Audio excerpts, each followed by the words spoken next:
again, if they are Rh negative, we'll go more into that later, but if they are Rh negative and they have a miscarriage, they will receive that immunoglobulin, that ROGAM. Nursing care, of course, we're going to perform pregnancy tests just to confirm the pregnancy. If they are bleeding, if they come home and they've been saturating pads, we want to know how many. We may have to maintain them on bed rest, inform client if they're at risk for falls due to medications that we're giving them, possibly. Avoid vaginal exam. So you guys will learn with any type of bleeding that's coming from the vagina during pregnancy, as nurses, we will not do any kind of cervical checks because we can exacerbate that bleeding because we don't know where the bleeding is coming from. So if we have a patient that's profusely bleeding from the vagina, the provider needs to get there right away. As we want to assist with the ultrasound, again, we need to see, if babies, make sure baby's doing okay, definitely.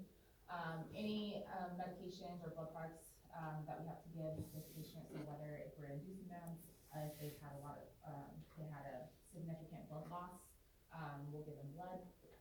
We'll assist with the termination of pregnancy, so if we have to go back, if there is no heartbeat, and, the patient's unstable, bleeding a lot, we have to take her back for a DNC and scrape out her uterus. Again, we use miscarriage for clients, so just remember to use that term miscarriage rather than abortion because many people will view abortion as basically killing.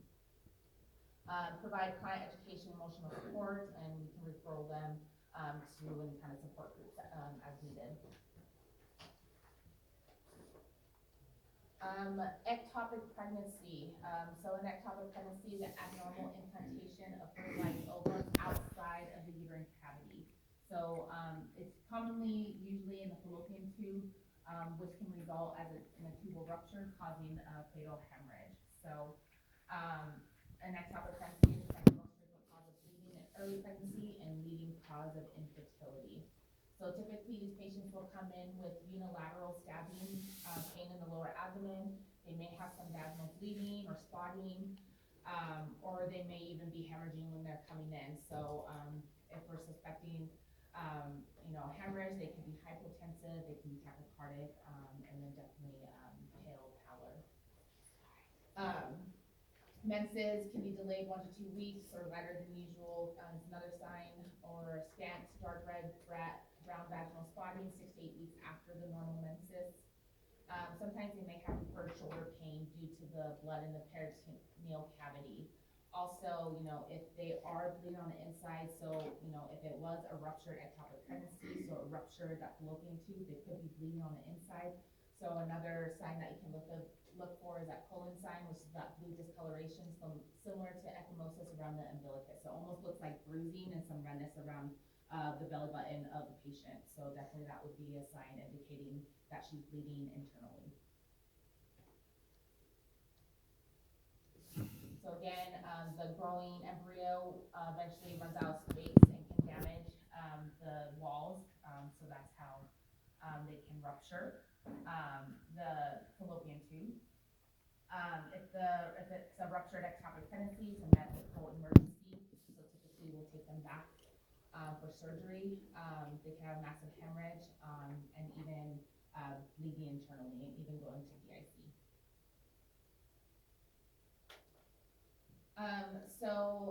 We can use transvaginal ultrasound to show an empty uterus. So if we get, a positive pregnancy test, but there's no embryo in the uterus, then now we're suspecting an ectopic pregnancy. So now we have to go take a look, maybe at the fallopian tube and see if there. Sometimes it can be implanted in the abdominal cavity as well. We can, again, any vaginal examination as nurses, just don't ever do it. Just get the provider. Medical management, if a rupture hasn't occurred. So if they come in, they're spotting a little bit and the ectopic pregnancy is not ruptured, we treat them with methotrexate, and I'm sure you guys are going over that in pharmacology. So with methotrexate, it inhibits cell division and embryo enlargement, dissolving the pregnancy. So usually they'll just get a shot of methotrexate, and then hopefully it just dissolves the pregnancy, and then you don't have to worry about rupturing. The soundprostomy, so this is a tubal incision to remove the ectopic pregnancy. So especially if it is ruptured, they will try and salvage the fallopian tube. Or if they can't, they'll do a laparoscopic salpingectomy. So that's the removal of the fallopian tube. So they may lose that fallopian tube, especially if it's ruptured. So we try and get to them before it ruptures to save that fallopian tube and ultimately save the life of that patient. As nursing care, we're going to replace fluids, maintain electrolyte balance, especially if they have to go back for surgery, any type of blood loss. Definitely may have to get some blood products. We're going to check their clotting factor, their H&H, make sure the levels look good. We want to provide client education and support. You know, they lost this pregnancy. You know, this could have been, you know, a second time they lost a pregnancy, so they may just need extra support. Administer medication as prescribed. Again, we will prepare the client for surgery post-op and post-op, pre-op and post-op. Provide emotional care. We can, you know, have a referral for the support group as well. And then again, client education. So if you get methotrexate, you want to avoid vitamins containing folic acid to prevent a toxic response to the medication. And then also they need to use protection against sun exposure. So their photosensitivity. So those are some main points to remember about methotrexate. Any questions with ectopic pregnancy? Okay. So the next couple of slides, I pulled these pictures from your textbook. So definitely use it so you know the difference between the categories of abortion. So the first one's going to be a threatened abortion. So this could be slight bleeding with no cervical changes, mild cramping, and no passage of fetal tissue.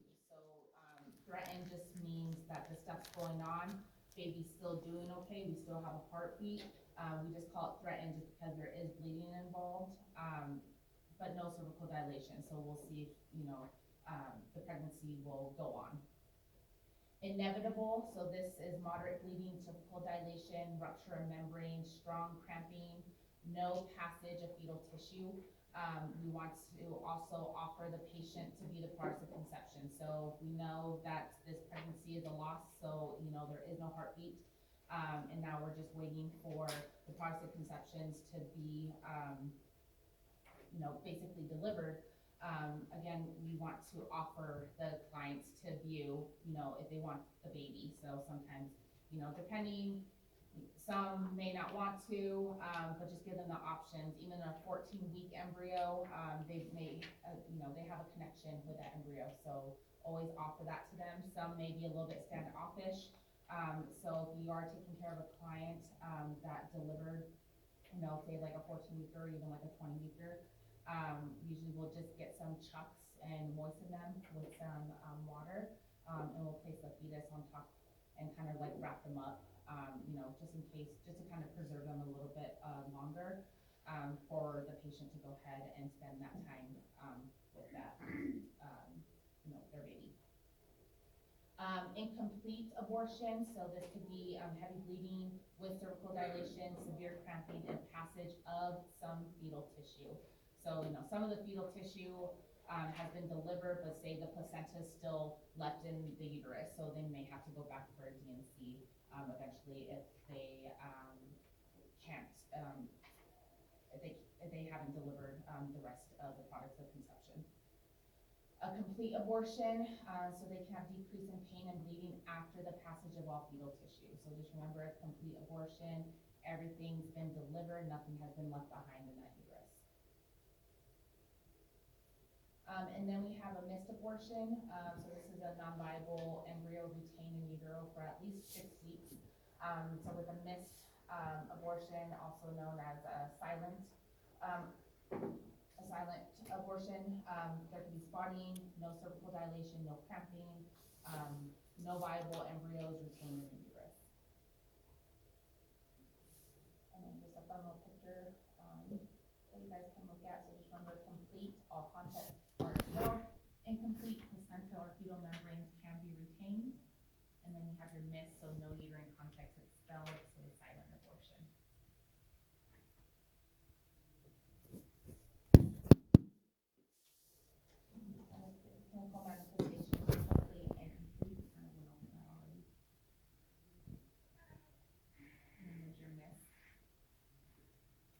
think that's on your guys' study guide, right? Abortion, so definitely take note. So with the mixed cervix usually closed, or the pregnancy system disappears, uterus stops growing, and vaginal bleeding may or may not occur. It's not on the, I think there's like two, inevitable and. Is that something we need to know? Probably for like the CMS. I'm trying to remember, let me, miscarriage. And inevitable abortion. Get your study guides out. Are you guys working on them? Okay. It's like it's questionable. Okay. Probably see a question later on, like your CMS. Kind of care after loss of pregnancy, so we want to provide support of pregnancy loss by offering the clients to view again the products of conception at any point that they lose their baby, any fetal remains. Usually we have to do a lot of part as nurses if you have a demise after 20 weeks. There's a death certificate we have to do. We have to discuss with funeral arrangements if they're going to have those, who's going to come pick up the remains, and then usually we have little memory boxes as well. It just kind of depends, like moldings and stuff. If you guys are familiar, especially like in the NICU, if any of those babies end up passing, they can make like molds of like the hands or the feet. Usually anything less than 20 weeks is really hard to get like any kind of footprints. I form molds, so these are your molar pregnancies. I'm gonna go ahead and just show the video because I think it makes more sense than how I can explain it to you guys. Called molar pregnancy. Well, at the malignant end, there's gestational trophoblastic neoplasia, which includes choriocarcinoma and trophoblastic tumors. Now, let's quickly review the physiology of fertilization. Normally, at fertilization, a single female gamete, or the egg, fuses with a single male gamete, called the sperm. Both the egg and the sperm normally have 23 chromosomes each, so half the set of human chromosomes is the result of genetic abnormalities that occur during fertilization, leading to abnormal proliferation of trophoblastic tissue. Risk factors include age extreme, like younger than 16 or older than 45, a personal history of gestational trophoblastic disease, and Asian race. All right, let's switch gears and talk about pathology. Hydatidiform mole develops when a chromosomally empty egg fuses with a normal sperm. The sperm's genetic material duplicates to form 46 chromosomes. But because there are only paternal chromosomes, the mole develops into a mass of cells without any fetal parts or placenta. This is called a complete mole. An incomplete mole, on the other hand, appears when a normal egg is fertilized by two sperm, which develops 69 chromosomes. In both cases, there is a proliferation and edema of the chorionic villi, which form grape-like structures that rapidly fill the uterus. These structures also secrete an excessive amount of HCG. Now, a hydatidiform mole is considered pre-malignant, which means it sometimes develops into a malignant invasive mole that can spread to the uterus and even metastasize. Additionally, choriocarcinoma can arise from a hydatidiform mole or independently, and is highly malignant. When it comes to complications, these include preeclampsia, hemorrhage, uterine infections, sepsis, and metastasis. Clinical manifestations of gestational trophoblastic disease include a uterus that is often larger than expected for gestational age, as well as vaginal bleeding, which can range from brown to bright red spotting to profuse hemorrhage, and grape-like molar vesicles might be expelled vaginally. Other findings include excessive nausea and vomiting, also known as hyperemesis gravidarum, and high blood pressure. Finally, fetal heart tones are absent. Now, the diagnosis of gestational trophoblastic disease starts with the client's history and physical examination, followed by diagnostic blood tests, such as HCG levels, which are typically higher than expected. This is usually followed by an ultrasound that shows a characteristic snowstorm appearance caused by a collection of abnormal gestational sacs. For a definitive diagnosis, histopathologic evaluation is required. Additional imaging studies like an X-ray, CT, or MRI can also be done to look for evidence of malignancy. Treatment for gestational trophoblastic disease is to remove the trophoblastic tissue from the uterus, usually through suction curettage. Continuous follow-up with HCG values should also be done after the procedure to detect malignant changes of any remaining trophoblastic tissue. Malignant tumors might require additional treatment, such as chemotherapy. Let's discuss the care you'll be providing for the client with a complete hydatidiform mole. Priority goals of nursing care include addressing symptoms, assisting with surgical intervention, and providing emotional support. Begin by assessing your client's bleeding, blood pressure, and degree of hyperemesis. Administer the prescribed IV fluids to maintain circulating volume. Then, administer the prescribed antihypertensive and antiemetic medications. Next, assist with evacuation of the uterine contents. Add oxytocin to the IV at the beginning of the procedure to control bleeding, as ordered. After the procedure, assess for post-treatment pain and administer the prescribed analgesics as needed. If your client is Rhd negative, be sure to administer Rhd immune globulin within 72 hours of the procedure to prevent isoimmunization. Finally, provide emotional support for your client, who may be experiencing emotions like powerlessness, fear, and grief due to their pregnancy loss. Assess their support system and refer them to local community resources as needed. Okay, let's move on to client-family teaching. First, explain that a hydatidiform mole is an abnormal growth of cells in the uterus caused by an abnormal fertilization. Provide reassurance that the uterus never contained a developing fetus.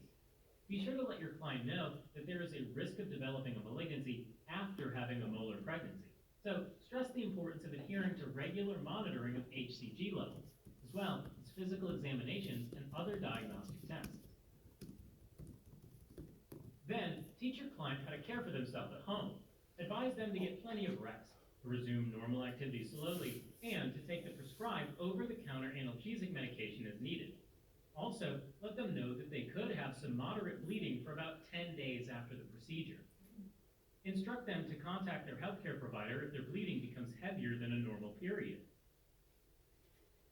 Teach them that there's a chance they may develop an infection after the procedure, so instruct them to contact their healthcare provider if they develop a fever of 100.4 degrees Fahrenheit or 38 degrees Celsius or higher, as well as muscle aches or belly pain. Finally, be sure to stress the importance of avoiding getting pregnant for a year after the molar pregnancy, and confirm they have access to an effective method of birth control. All right. Okay. So we'll say that made a little bit more sense. Maturity. There's that partial that we went over, which is embryonic tissue present, and then complete embryonic tissue is absent. What do we have to remember? I will tell you guys. So the cause of it, again, is unknown. You have those risk factors. In the 5 years that I've been in labor and delivery, I have not ran into this. So it's very, Rare. very, very rare. Here's kind of a picture of the complete hydatidiform mole far away from the uterus. And those great light clusters look like this. So you have your kind of almost like a normal placenta over here, and then if you want to turn the lights off real quick, and then you have like these great light clusters. That's what they refer to as. You can turn it back off. And the provider like counts the edges of the placenta. I noticed that like at OB, because one of the doctors was like, take a look at this placenta, and I was like, oh my god. Oh yeah. And they count like all the Yeah, they edges, count make like sure the everything's lobes out. of it, make sure the whole placenta is intact and Yeah. nothing's been left.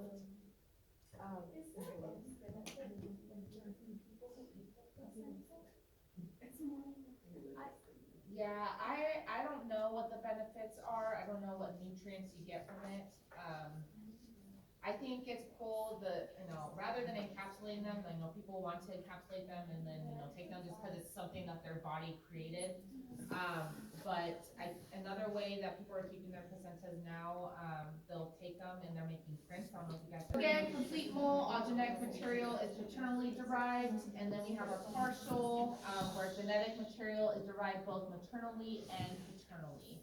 I will let you know what you guys need to know for the exam. Okay, assessment. So know your physical assessment findings, your expected findings. So they can have excessive vomiting, so hyperemesis gravidarum. This is due to elevated ACG levels. So if their ACG levels are elevated, you see the word elevated, you don't need to know the exact number. If it's elevated, that can let you know it can be a high datiform mole. A rapid uterine growth more than expected for the duration of pregnancy due to overproliferation of trophoblastic cells. So their uterus is going to be bigger, so they're going to look bigger. So they're, they can look like they're, maybe 4 months pregnant, when really they're only, they just became, pregnant with a high datiform mole like a month ago. So excessive uterine enlargement. They can have dark brown vaginal bleeding, almost like a prune juice appearance. Cramping, nausea, vomiting, and then passage of tissues described as great light clusters. So you just need to know high datiform mole, dark brown vaginal bleeding, larger uterus, so enlarged uterus, high ACG levels, and then passage of great light clusters. That's what you need to know with this. No, just a high datiform mole, just a molar pregnancy.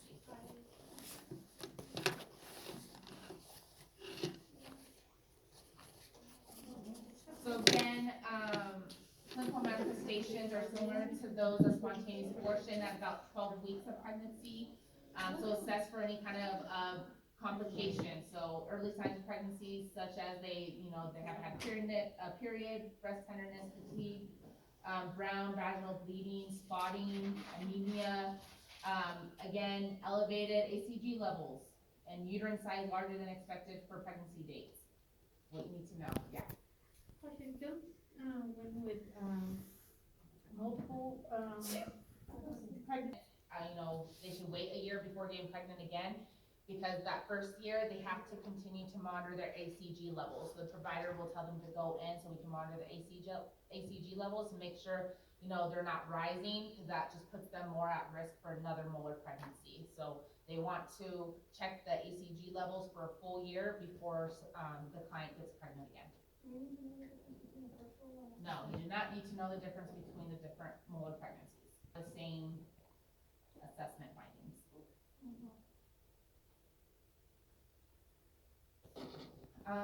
So we kind of already went through that treatment, surgical uterine evacuation, DNC, and then ACG monitoring.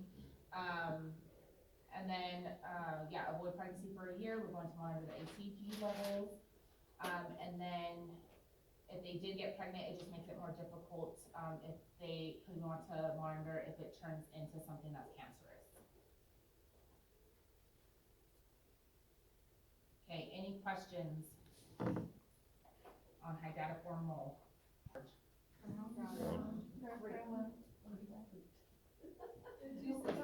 Yeah, prune juice. Prune juice.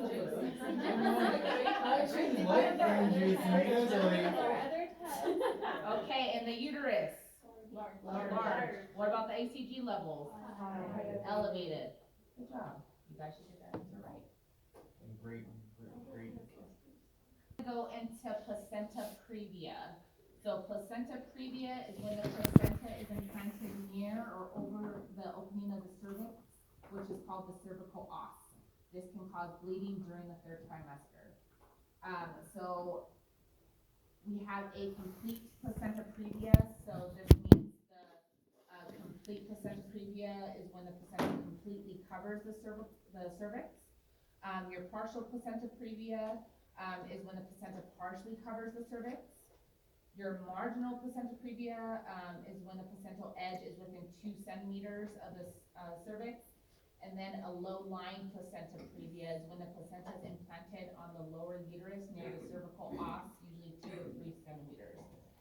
I think there's a picture coming up, but I'll kind of show you here. I'm sorry? Cervical os is just the opening of the cervix. Okay. So, I'm gonna get the baby out. Okay. So, if this is my cavity here, so just, pretend there's a uterus here. So with, the cervix, so, your cervix opening, your cervix is gonna, look like that, it's like a circle, okay? So it can be closed, it can be open, and that's usually gonna be towards the pelvis is where it's gonna be. So when we have, the most common that you may see is a low-lying placenta, so a lot of it, they'll find by ultrasound early on in pregnancy, especially when they're doing the measurements of the cervix and the place, and wherever the placenta is sitting. So you have your low-lying placenta, so this is where your placenta should be, is usually up here, if they're pregnant, and that's why, you have your baby kind of like in this position.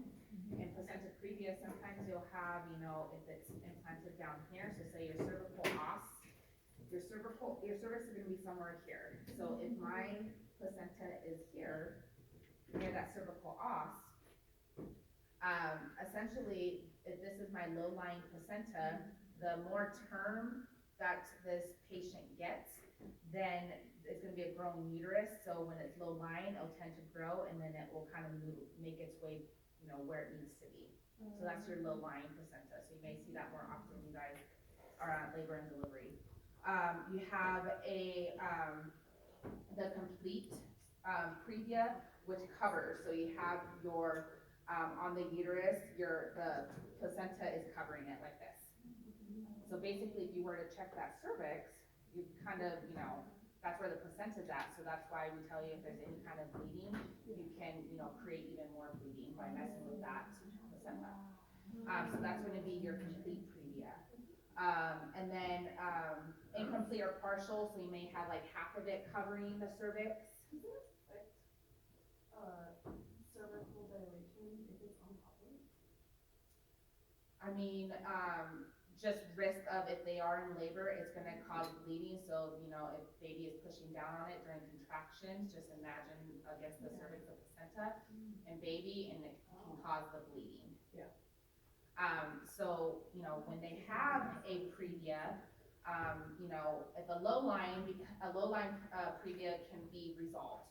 So it can be resolved by the time they need to deliver, so they can have vaginal delivery. If you have someone that's a complete previa, she's not gonna deliver vaginally. It will always be a C-section. Oh, okay. That Okay. sounds like how they Yeah. get it out. So usually if you have like a low-lying placenta, sometimes the babies are usually breached too. So they're more commonly breached just the way that the placenta was implanted. Would you do that as well with the, partial Or, section? yes. Okay. Yep. So only if the previa is resolved, then they'll have a vaginal delivery. Any previa whatsoever, they're gonna be scheduled for a section. Okay. No known, cause of a placenta previa. The only risk factors, I'll let you guys kind of just read through the risk factors. So if they've had a previa before, they can be at higher risk. Previous C-section, multivariety, cocaine use, substance use, infertility treatments, multiple gestation, smoking. So they just have a bunch of these risk factors, but we don't really know what causes the implantation of that placenta to be a previa. So just for, mind turn the lights off real quick? Just so it makes a little bit more sense. So here's the cervix. So this is going to be considered your cervical os. And then you can see where this is a low-lying placenta. So the placenta is sitting right there near that cervical os, not covering it. So more than likely, if your uterus is getting bigger, then it can resolve itself, that low-lying placenta. So that's the most common. And then you have your placenta previa. So here's your cervical os opening here, and then your placenta is sitting right over that. And that's what's causing that bleeding, that profuse bleeding. So just imagine that baby kind of, pressing against that placenta, and that's kind of, that's what's causing that bleeding, in that patient. Does the baby hurt the first gen? So definitely, if they come in bleeding like that, that's like, surgery, if baby's not doing very well. It's automatic, we're gonna do an emergency section. Go ahead and turn the lights back on. Does that make a little bit more sense on where the placenta's sitting? Okay, so, if someone came in, we have no idea, she has a placenta previa, and she comes in bleeding, in triage, the provider will ask you to just go ahead and grab an ultrasound, so we can figure out if maybe she does have a previa, we wanna find out location of the placenta, so that's why we would use an ultrasound to figure out where that placenta is sitting. Digital examination is contraindicated with placenta previa if it's suspected, so any bleeding in pregnancy, do not stick your fingers to go check a cervix to see if you think they're in labor. It just will cause more bleeding. Now, when the provider can come and do that, as needed if they need to. But usually if they're bleeding a lot, if baby's not looking so great, we're automatically just taking her back for a C-section. Examinations, should be used, performed by using a speculum, if they wanna try and figure out where the bleeding's coming from. And then sometimes placenta previa is not recognized until cervical changes during labor that causes the bleeding. So again, you don't know what's causing the bleeding. What's really going to determine if our patient is stable or unstable is the patient's vital signs and what baby looks like on the monitor. So expected findings, you need to know this. Painless, bright red vaginal bleeding during the second or third trimester. So if there's bleeding and you ask if she's feeling any pain, then we can suspect maybe a previa, placenta previa. So it's always painless, bright red vaginal bleeding. The uterus is soft and relaxed and non-tender, so there's really no contractions going on. The fundal height can be greater than usual for the gestational age, just the way that the placenta is sitting. Again, the fetus could be in a breech position, so you have your, feet down or your butt, the baby's butt's like this. They can be in like a transverse position or kind of like off to the, maybe even off to the side this way.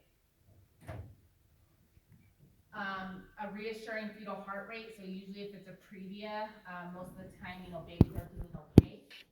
If it's a known previa, that's been diagnosed during pregnancy, we always tell the patient to monitor any type of bleeding to come in right away, if she is, having any kind of bleeding whatsoever from her vagina.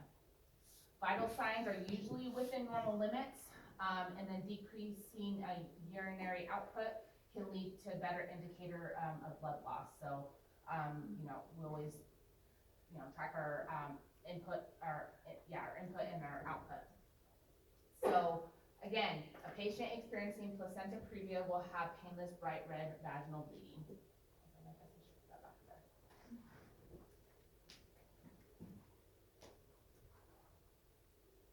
Okay, again, why do we use the ultrasound? What are we trying to find?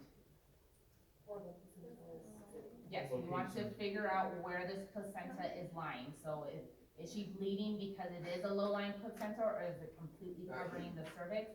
We don't know. So again, important point, painless, bright red vaginal bleeding is what? Indicator. Of what? Placenta previa. Placenta previa is painless, bright red bleeding, may indicate this condition. Placenta previa, what type of bleeding? Painless, bright red. Okay. Placenta previa, what is it? Painless, bright red. bleeding. Okay. Second or third trimester. Yes. Know it, remember it. You will see it a lot. So again, most of the time, if you have a patient that comes in as suspected, they have a placenta previa, it's been diagnosed in a pregnancy, and they don't show any kind of signs or symptoms that they are unstable. What's the first thing as priority, what's priority nursing that we're gonna do when we get these patients that come in? If they say, I have a placenta previa, I'm bleeding a little bit, their vital signs look great, baby, vital signs look good, mom looks good, so she's talkative, she's talking to me. What's the first thing I'm gonna do? Check baby. There you go. Number one, check on the baby, because that baby's gonna let you know what we're gonna do with this patient. So baby looks like crap and she's bleeding a lot, what are we gonna do? Emergency Fetal Take her back for a C-section. So just know, Check, when you say check baby first, as in like ultrasound, or hook them up to monitor? it's on the monitor, fetal heart monitor, Okay. so put them on a fetal heart monitor. So nursing care, we're going to assess for bleeding, leakage, or contractions. We're gonna assess the fundal height. Apply an external fetal monitor. Refrain from performing vaginal exams because they can exacerbate that bleeding. You want to initiate, IV access, administer IV fluids, blood products, or medications as prescribed, especially if, the mom is unstable, so, you know, she looks pallor, she's hypotensive, tachycardic, you know, the first thing we're gonna do, you know, yes, we're gonna check on baby, but priority, get that IV started, because, you know, that patient can go downhill. If mom goes down, baby goes down. This counterintuitive to like do a transvaginal ultrasound, but they don't want to check your something, just still shoving something up there. Yeah, so transvaginal ultrasound we'll use to, usually early on, and then abdominal ultrasound will be used to, you know, figure out where the bleeding's coming from. So just to find a position. Transvaginal, I we thought can, they wanted you to do it like. No. They're like, don't put your no, fingers up there, transvaginal show is that. usually early on in pregnancy, when they, you know, so we can measure their cervix and find, you know, where the, you know, make sure the fetus is in the uterus, and then the placement of that placenta. So that's early on. And then abdominal ultrasound will just be used so we can find, you know, where that placenta's sitting, especially if they're bleeding a lot. Does that make sense? So treatment for placenta previa, so this can include bed rest at home, when the mother and fetus are stable. So if her bleeding is a little under control or spotty, you know, and she's still pretty early on, you know, 35 weeks or so, then we're gonna probably put her on bed rest at home and then just monitor baby, or just, you know, admit her to the hospital until baby's more term. Or if they're unstable, we're gonna do a C-section, especially if the patient's experiencing excessive bleeding. I think that's about it with that. Any questions with placenta previa?